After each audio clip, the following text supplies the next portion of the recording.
5 months into the job, Anthony Albanese has this afternoon delivered his first major speech as Labor leader, the first of 3 so-called vision speeches, and he made his first new policy commitment, pledging a future Labor government to create a new independent body called Jobs and Skills Australia.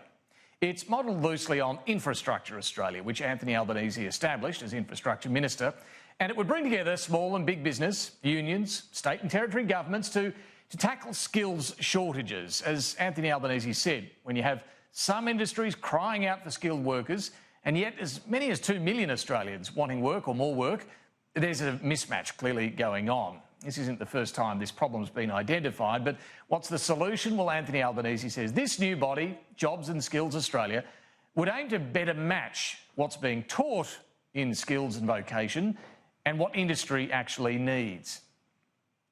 We will create Jobs and Skills Australia.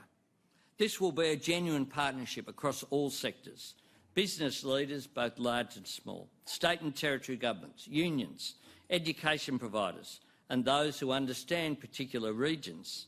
And for the first time, I want this to be a data-driven exercise, working in real time with labour markets technologies such as Seek and LinkedIn to drive real outcomes. As it happens, the government is already in the process of designing what's called the National Skills Commission.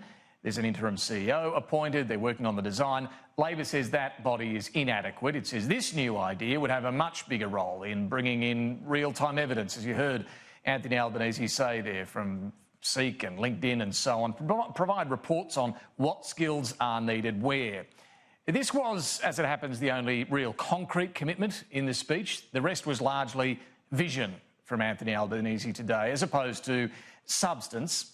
The leader spoke about the growing gig economy of Uber drivers and so on, other casual workers. He flagged, in fact, industrial relations changes to give them greater protection. Some unions may not like the sound of that. They think this is eating into unionised workforces.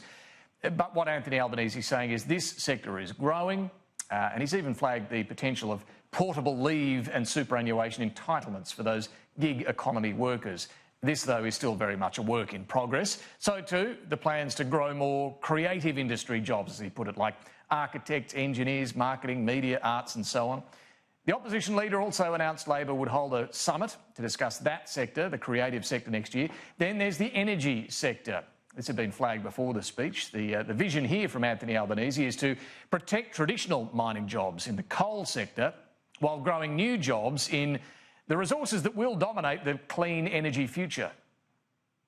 Australia can be the land of cheap and endless energy.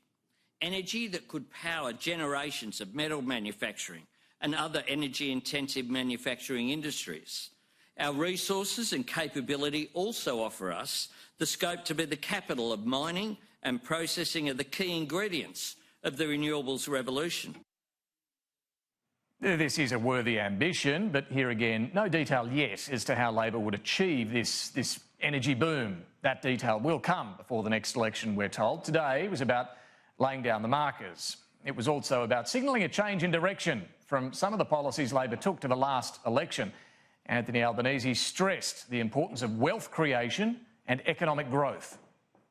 Like Bob Hawke and Paul Keating, I understand that building the future means that we must first and foremost be in the business of creating wealth, as well as ensuring it is distributed fairly.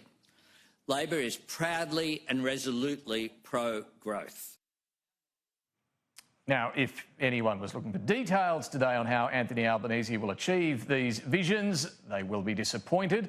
This was more about a set of priorities rather than a roadmap for how Labor will reposition itself, deliver on these new industries and new jobs. The government made the not unreasonable point that Labor still needs to clarify what it wants to do on carbon emissions. Unless Albanese is prepared to drop his reckless targets, everything he says in his speech tonight is a fairy tale. Because you can't simply reconcile those reckless targets with a strong economy, strong wages and strong jobs growth.